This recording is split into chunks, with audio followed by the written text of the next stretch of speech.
Alrighty then, let's install the tools that we're going to be needing. The first of which, obviously, is Hugo itself.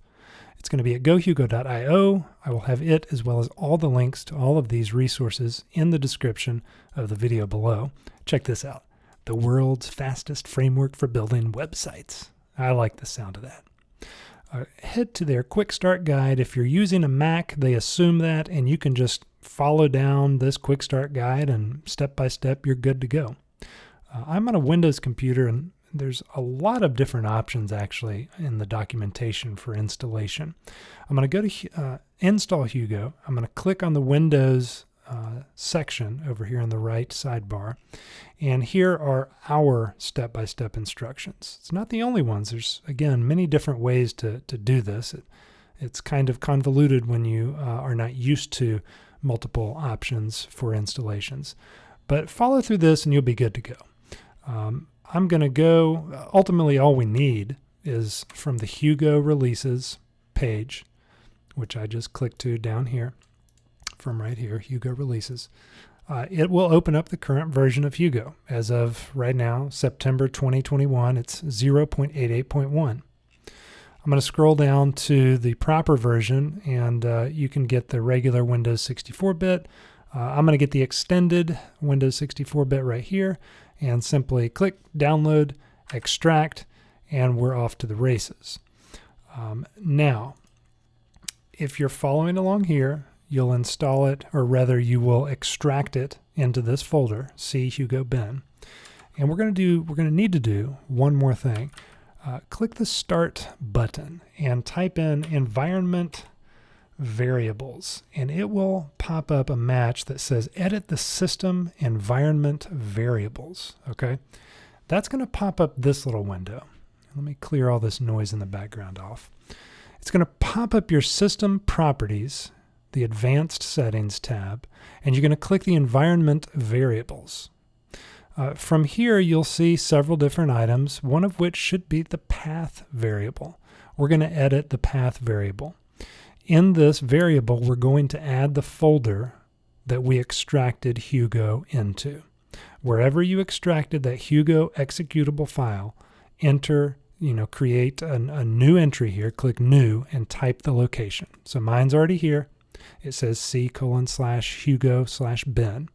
That's where it lives. This is going to allow us to use any folder on our computer to create a Hugo site and to use the Hugo commands. If we don't add that path variable, we will only be able to do these things inside of the folder with which we extracted that executable, which is fine if that's all you want to do, but I would like to do more than that.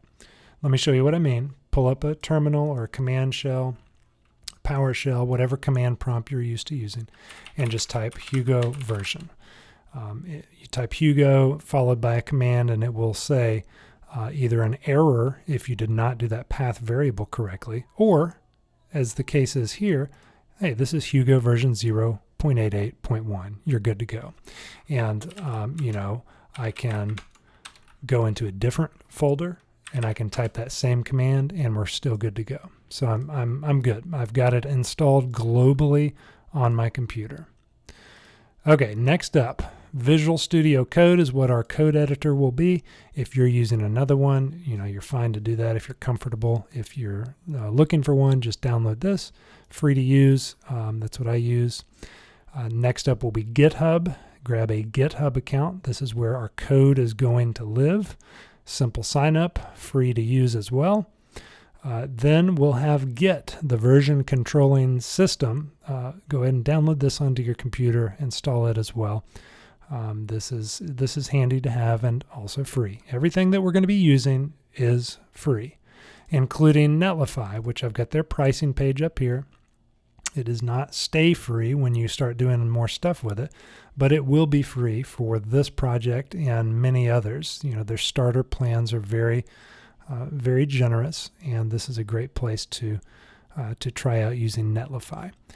Ultimately, what will happen is our code will live on our GitHub in a repository, which is just their name for these sections of code.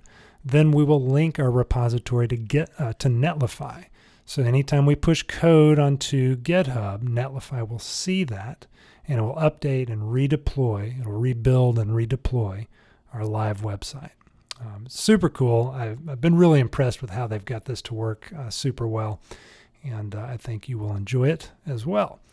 And with that, we are installed and ready to go. So let's actually build a site coming up next.